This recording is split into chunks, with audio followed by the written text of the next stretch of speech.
It's a beautiful day in the neighborhood. It's a beautiful day in the neighborhood. Will you be mine? Will you be my neighbor? Hi, welcome to another episode of Everything's Dandy in Barovia. In the previous episode, our good old neighbors at the windmill popped by and let us try some of them pastries they were making. Delicious. Don't you just love the smell of pastries in the morning? That's nice. Then after that, our good old friend Strahd invited us over for dinner, and we had a lovely time with him. He definitely didn't murder an entire church.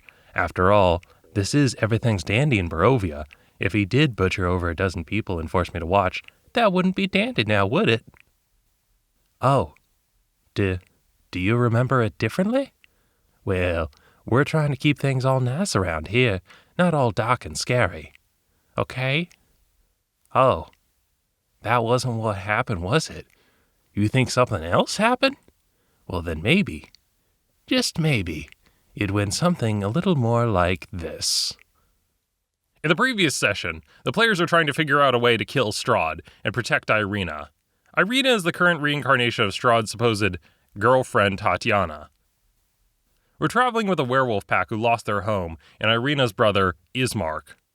We searched in Svalvich Woods to find Van Richten, the vampire hunter, and Mordenkainen, who was the wizard who fought Strahd a year ago, lost, and went into hiding. Unbeknownst to us, Strahd knows where we are, and tracked down our location to Mordenkainen's private sanctum. Strahd casted a spell, and everyone in the group pops out of the hiding place. Gouda whispers, "What are we going to do? Should we start running? Right now?" I whisper back to her, "Maybe we can work something out. He's got several hostages. I think he wants to talk. If he just wanted to kill everyone, he would have done it already. He might still need them for something." We walk out to where Strahd is waiting for us. Strahd says, Well, what have we here? He's flanked by Rahadin, his nightmare, and a gang of vampire thralls. The vampire thralls are people he has turned, losing their free will and becoming his slaves in death. Kneeling down before him is all the werewolves we had saved, and Ismark, Ireena's brother. In his clutches is Ireena, who is pulled close to him. She has her arms between him and her, and is trying to lean away from him to get as much distance from him as she can, but his superior vampire strength is making that impossible. She's not struggling too hard, because she knows it would be pointless at this point. Our gang approaches Strahd's gang. We're within shouting distance, but still keeping some pace between us in case things go south. Strahd smiles, gesturing his arms out and shouting over everyone, "It seems we have all of the traitors together in one place. How convenient." He looks to Mordenkainen. "This is where you have been hiding all this time." He gestures to the ruins. "Really like a rat in a corner." Mordenkainen gripped his wand. "This ain't gonna be like last time." "What did happen? Do you perhaps need a reminder?" "Let him go, Strahd," I said, gesturing to the werewolves. "They're not involved in this." Strahd explains, "Let them go. What do you take me for? I will not have this. I have been nothing more than courteous since you have arrived in my domain. But you wound me. You have committed crimes against me and against Barovia. Every crime comes with a price, and that price must be paid. I believe an execution is in order. But before I do that, I do owe the party a favor." He looks to our group. "After all, you did bring them all here together. So I'm offering you a deal. You may take one person from here, and the rest stay. Anyone other than Tatiana, you may take Zuleka and her werewolf pack. Ismark, Ireena's brother, the mad mage, Mordenkainen, or the vampire hunter, Van Richten." "You don't have to do this, Strahd." "You're right. I don't have to. But I'm letting you make the choice out of compassion." "You can't expect us to actually make that kind of decision, do you?" "Oh, of course I do. If you don't make the choice, I will. After all, I'm being extremely generous with you. It would not be wise to test my generosity any further." I looked to the group. "What do you guys think?" Boshack said, "We'll let you decide this one, Garo." "Well, thanks, Boshack. I really appreciate the, support." Don't mention it. I won't. I start thinking, if we try to run, he can just pick us off easily one by one. Maybe with this we could get some time. At least if we pick one, we can guarantee getting out of here. If we try to flee, all bets are off. We could lose everything. I look over to the candidates again. Ismark, I like him, but he's not as capable. He's a low-level fighter. The werewolves are kind of needy. They have innocence with them, but there's a lot more of them. If we pick them, we could save so many lives. But they're not as good as Van Richten. He's the vampire hunter. I felt really dirty having this conversation with myself. If we take one person, it's gotta be Mordenkainen. He's really powerful and very knowledgeable. From this distance, Strahd casts a spell, whispering into Garo's head. Select anyone other than Tatiana, and I will let the others go. I think about it. What does that mean? Does he mean he's just going to let everyone go? That doesn't sound right. It seems like he has something else in mind. It sounds fishy. I go over to Van Richten and say, look, it's a tough decision. I don't know if we can save you, but even if we can't, I promise I'll take care of Esmerelda, and Strahd will pay. Van Richten explains, I'm not the one who needs saving. He's looking past me to someone else. I squint. Who are you talking about? Everyone's in danger. He gestures over to Ireena, who's in Strahd's clutches. I know, but we kind of, I want to, but we're kind of in a bit of a tight spot right now. I go to Mordenkainen. We're thinking of saving you. Mordenkainen raises his eyebrow. You really think that's the best choice? Come on, give me a break. This is a tough choice, and you're not making this easy for me. As we were talking, Gouda walked forward closer to Strahd with a pen and paper. By the way, Mr. Strahd, what's the name of your horse? My horse. Yeah, your horse. We met him before, and we didn't get a name, and I've been trying to keep track of all the new friends we've been making. But I didn't know what to put down, so I just put him down as little Tingles, but I feel bad, because I don't know. Her name is Bucephalus. Even in death, she serves me. Oh, okay, She says, taking notes. that's a big name. How do you spell Bucephalus? Bucephalus. It's Bucephalus.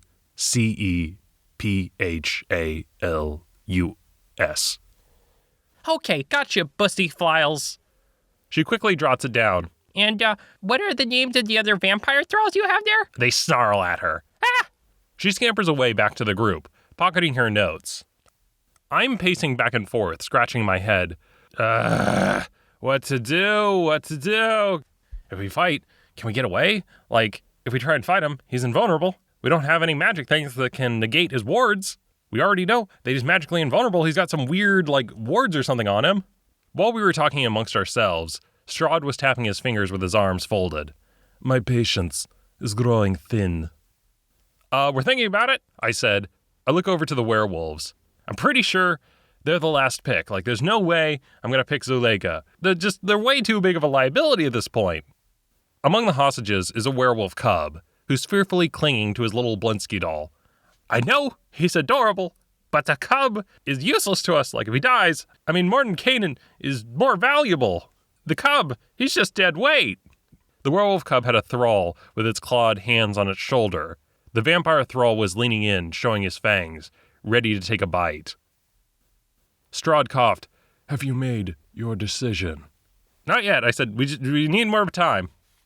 Strahd looked to his right-hand man. Then, Rahadin, make the decision a little easier for them. Rahadin stepped forward, drawing his weapon. Mordenkainen, I said. Mordenkainen, we made our choice. Very well. I am a man of my word. You may leave with Mordenkainen. There was a long silence between the group. Yeah. Yep. This is the right call. Morden is the best option. It makes sense to just get out while we can. If we don't leave now, we'll probably end up losing more people. I take my mini, and I turn away, and I start moving out of the ruins. But then I stop.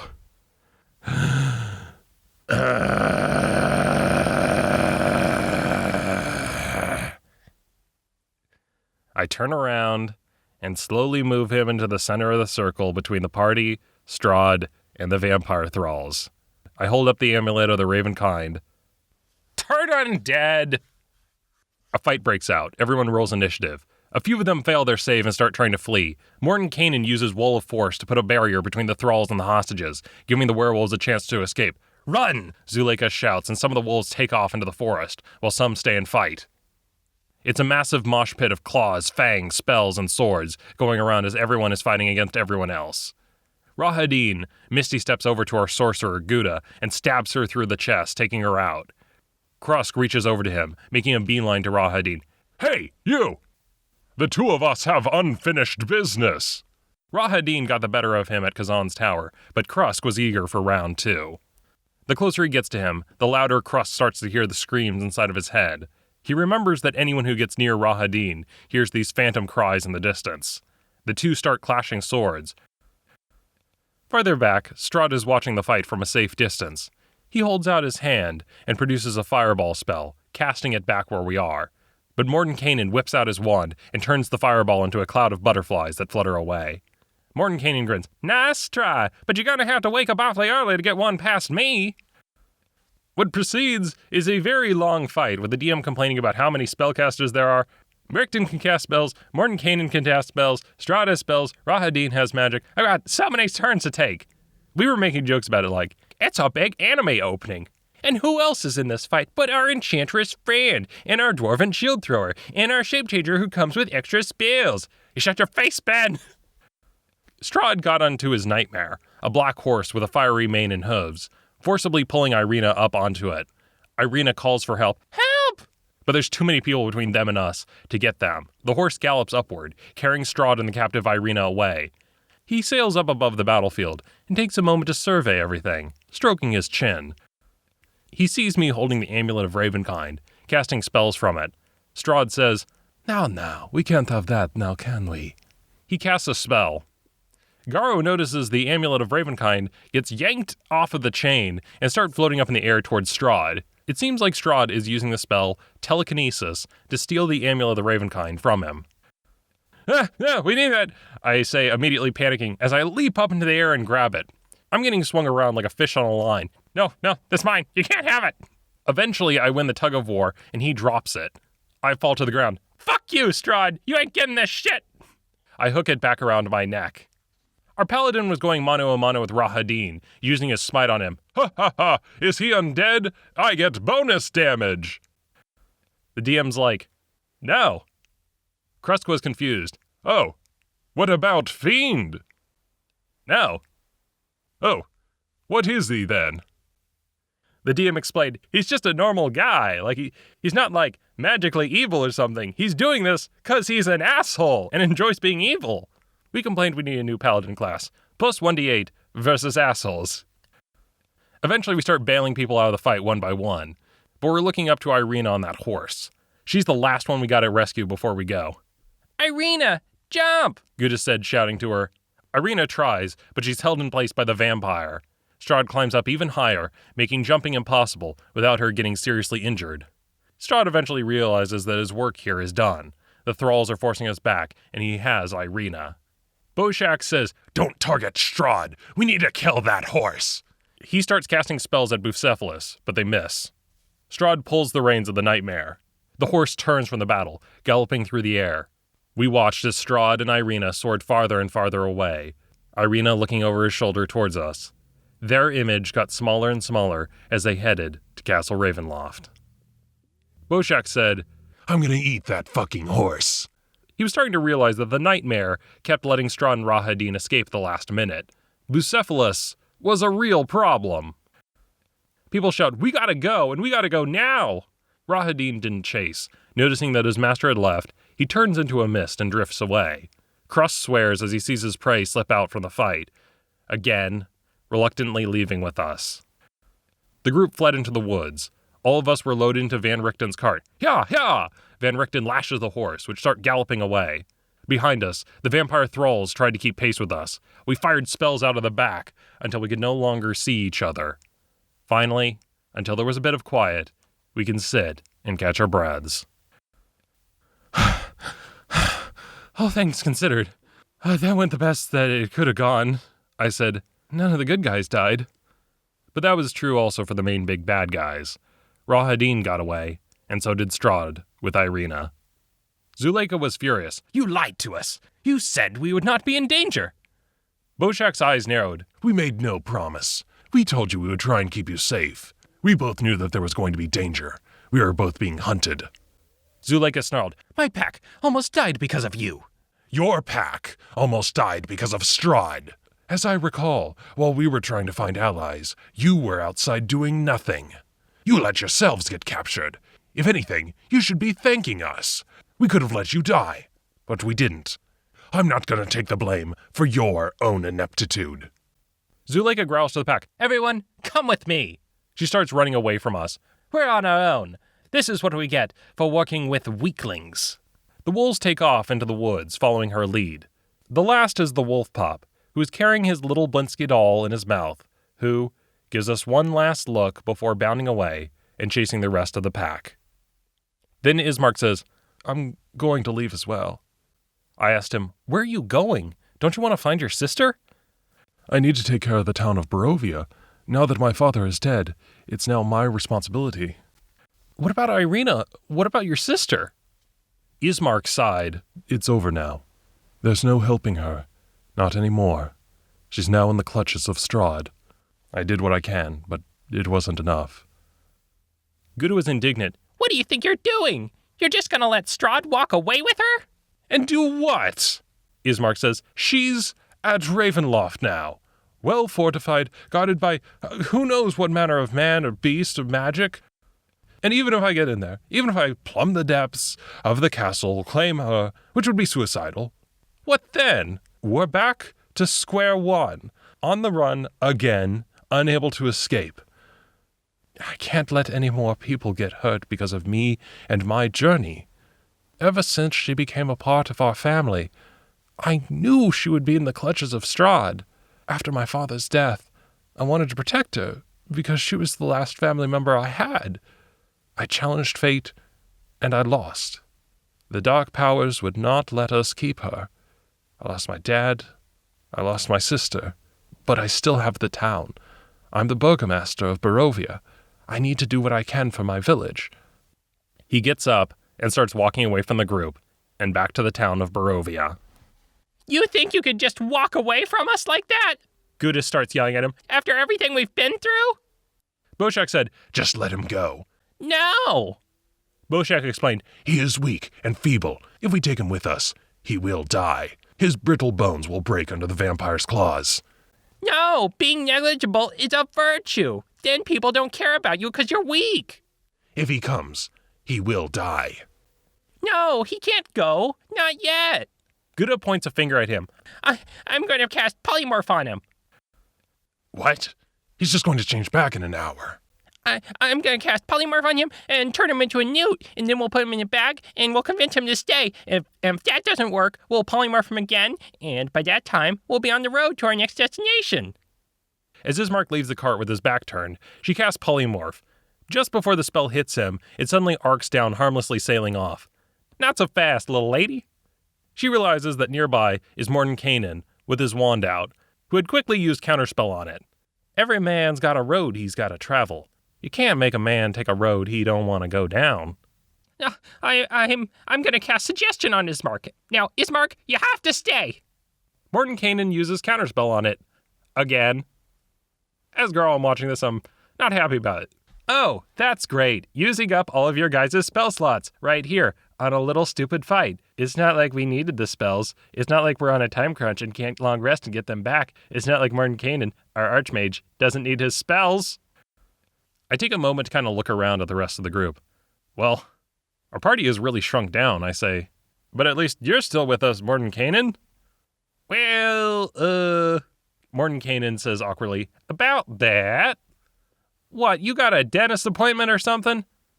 Mordenkainen shakes his head. No, my staff. I think I know where it might have ended up. I gotta go snag it. I'm gonna need it if we're gonna fight Strahd. Plus, if we're all together, it paints a big target on our back. But before I go, I got something for you guys. He reaches into his jacket and pulls out 4 rings of spell storage. Those ought to help you out. See you around, partner. Mordenkainen casts Fly on himself and starts gliding through the trees, soaring off into the distance. What about you, Van Richten? No, I'm with you, he said. We'll be sticking together. Afterwards, we talked about the fight. The DM informed us Strahd wasn't going to kill the hostages. What? Then everyone at the table starts laughing at me. Don't you remember? He told you in your head that he was going to let them all go. I was confused. Oh, well, he said he'd only let one go. He said out loud that you could leave with one, but he told you in your head that he was going to let them all go. Oh. Did I just fuck up? Boshack was like, a little bit. But still, I wanted to fight. We just needed someone to set off the battle. A little spark of the powder keg. I would have been really disappointed if we had just walked away. Well, he said there was going to be an execution. Everyone was on their knees. It looked really scary. Boshack explained, it was just a show. If you notice, he never actually said he was going to kill anyone. Oh, I didn't know that. Boshack was like, he told you. I was confused. I thought he was like, I'm going to let them go off a cliff and then push them off. Look, I'm not complaining. I wanted to kill people. I got to kill people. I'm a happy lizard folk. The other players were like, whatever. But you guys are the audience. You don't get to stop me, so you have to listen to my rant about my reasoning. Okay, so we know he's being deceptive, but who's he trying to deceive, right? If we accept his offer, he's just going to let them go in 30 seconds. So, did he just want to deceive them for 30 seconds? Or maybe he was deceiving Tatiana. Was he going to take them back to the castle and maybe use them as a puzzle piece? Or if he's being deceptive, like, was he being deceptive when he said there was going to be an execution? Or was he being deceptive when he said he'd let them all go? He's already killed an entire church, so it wouldn't be out of character. Anyway, I'm just saying that I had very legitimate reasons for almost getting everyone killed. The group is traveling in Van Richten's cart. Van Richten asks me, also, Garo, may I take a look at that amulet you have? Yeah, sure, I said, showing it to him. This thing can produce sunlight. Why didn't you use it when we were fighting those vampires? Don't you know they're weak to sunlight? I shrugged. Yeah, I do, but Garo doesn't know what that is. Van Richten seemed confused. What do you mean? Garo knows they're weak to sunlight, but what does it mean that they're weak to it? Sunlight doesn't do any damage. So what, they take nothing times 2? As a character, Garo has cast Hold Person and Turn Undead, so he knows what they do, but he's never cast Sunlight. Never seen a vampire movie, plus his Arcana is, so Garo wouldn't know. Then Van Richten is going to inform Garo, sunlight actually burns the vampires, making them take 20 radiant damage each turn, plus their regeneration doesn't work. Oh, that's really effective, I said. Totally should have used it in that fight. I gotta keep that in mind. However, one other issue, the amulet has a limited number of charges. Each spell is not the same cost. Sunlight is the most expensive and most taxing on the amulet, while Hold Vampire is the cheapest. So I can use Sunlight, it's a great nuke, but we can't use it on everything because it uses charges. But still, once or twice a day nuke. It's pretty good. We eventually reached a set of crossroads. Van Richten turned to us. Where to now? I look up to the mountains. Amber Temple. Mordenkainen said we should go there. But first, remember, several sessions ago we made a promise to Casimir. We made a promise to him that we would take him to the Amber Temple, and in return he would give us a sword. We travel to the Vistani camp and stay with them. That night, all of us have dreams about our patrons. Krusk meets with an orc spirit. Gouda talks with her beholder patron, and she gets the ability to roll wild magic, twice, and take the result she likes. Boshack starts turning more into a Yuan-Ti, becoming more magic resistant. I have a dream and meet with Harkotha. This time, there's a third woman there, who has blue glossy skin like stone. They bless me with additional powers. I receive a permanent stone skin. After we wake up, we talk about our gifts. Gouda smirked, Garo, Garo, did you talk with your GFs? I look around nervously. In a way, yes. They are my GFs, my, good friends. They're good friends to me. Garo, that's not what we call that. You're playing the field. I think it's a sport of some kind you do with several girls. Also, Boshack uses his disguised self. Look, I am Ismark. Ismark, is that you? No, it's me, Boshack. Who else would call you a dumbass? Everyone. That got sad. Also, Boshack let us know. I don't think I'm chaotic evil anymore. You've finally seen the light! Yes, Boshack nodded. I'm leaning more towards neutral evil. Maybe neutral evil tends to chaos. Oh, that's not the direction I thought that was going to swing. Garo was disappointed because I thought it was going to be like, I've seen the light and realized that compassion is the way to go. But no.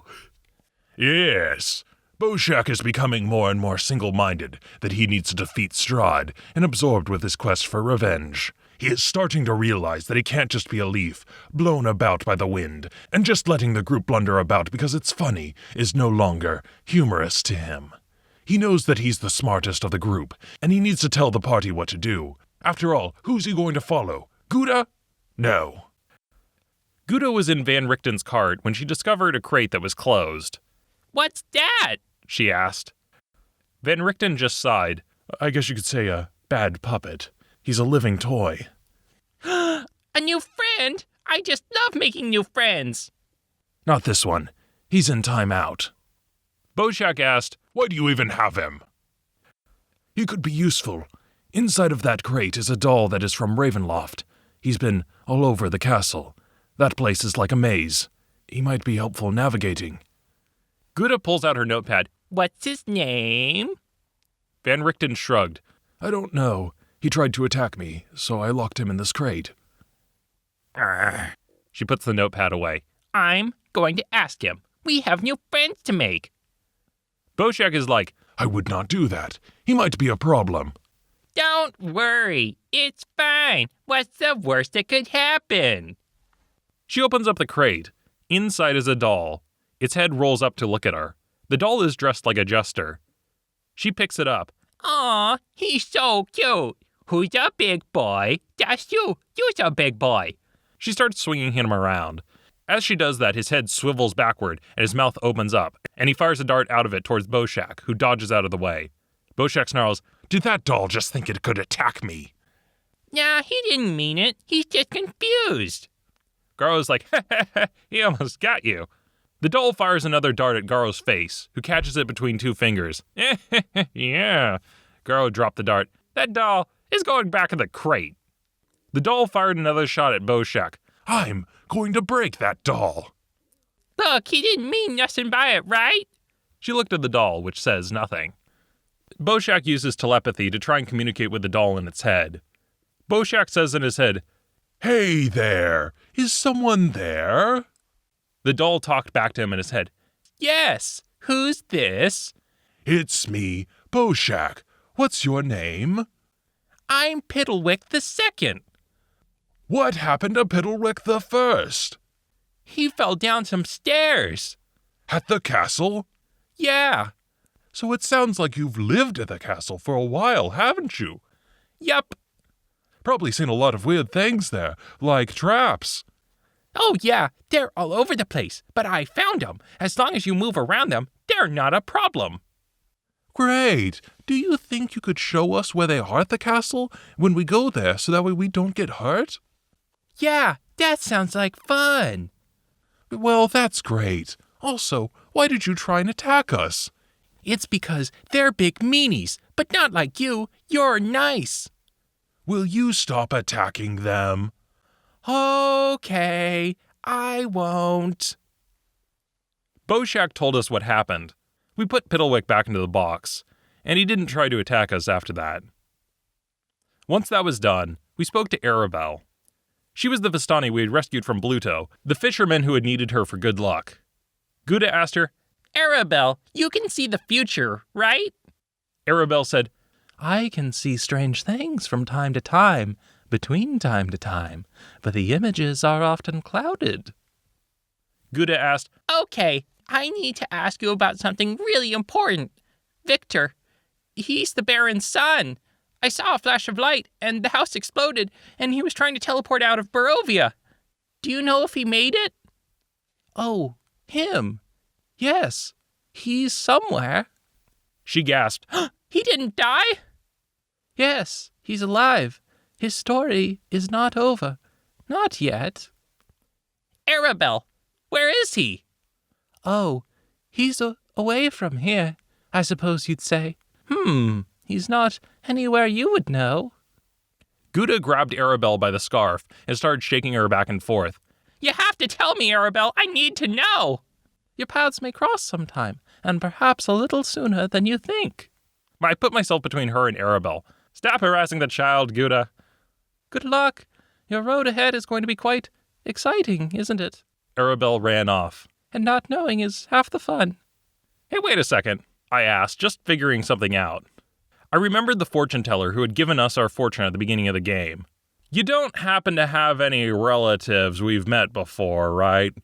Maybe Madame Ava? She just turned back and smiled as she left.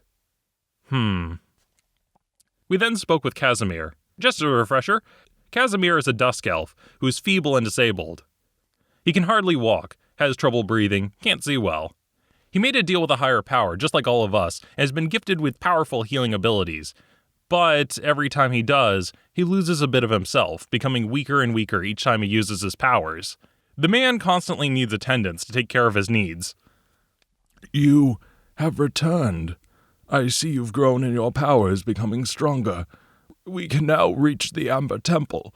If you can guide me there, I will give you Sergei's blade, the one which Strahd fears, and the weapon which can drive away the darkness. I asked him, cool, we need that weapon.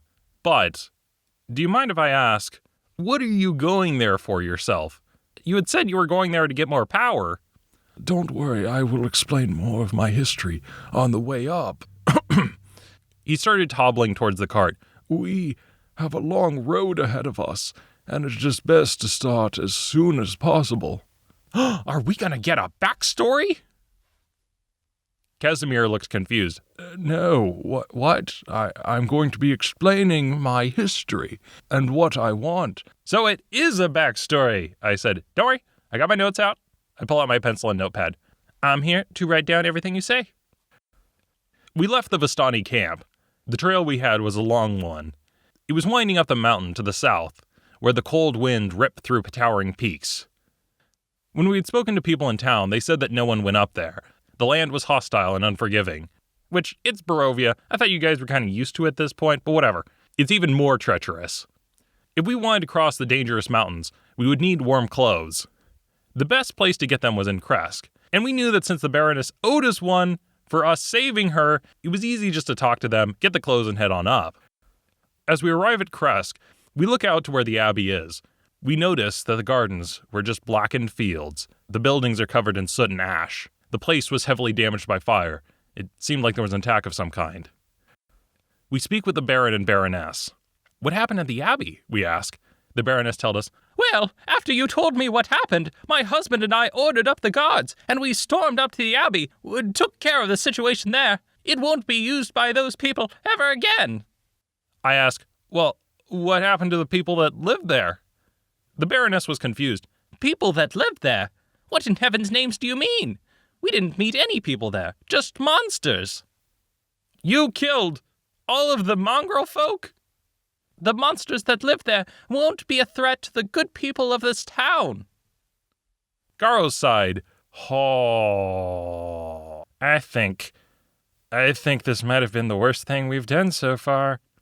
Thinking back on all the different characters we met there, the groundskeeper, the violinist, the cook, they probably didn't make it out of there alive. I ask her, what about the abbot? Unfortunately, he fled. But don't worry, we've got our guards looking out for him. Now that we know, if he ever shows his face around here, he'll be put down, and swiftly. Well, thank you for Dealing with that, I say, not sure exactly how to feel about it. While I do feel a small sliver of satisfaction that another Strahd supporter got rooted out, the cost was way too steep. We didn't like his experimentations, but there were so many people that were caught up in all this. The ends definitely didn't justify the means. After we left, the cart continued following the road to the pass. I asked our driver, how long will it take us to get there? Van Richten answered, Half a day or so. We have to cross over Zuleka Pass first. He pointed up to a V between the mountains, and the road switched backing up to it. With plenty of time in the cart to ourselves, we finally got a chance to talk with Casimir. What's a guy like you need at the Amber Temple? I mean, you're not in the best shape already. Casimir explained, There is power there, more advanced abilities. While my healing magic is strong, it is still not enough. I need the power to raise dead, to undo a mistake I made a long time ago. Who are you trying to bring back? My sister, he explained, a long time ago, just when Barovia had become claimed by Strahd, there was a woman who was courting him, my sister Petrina. Once Strahd found Tatiana, he rejected my sister and sent her away. You're telling us that Strahd was actually in a love triangle where Petrina loved him and he loved Tatiana?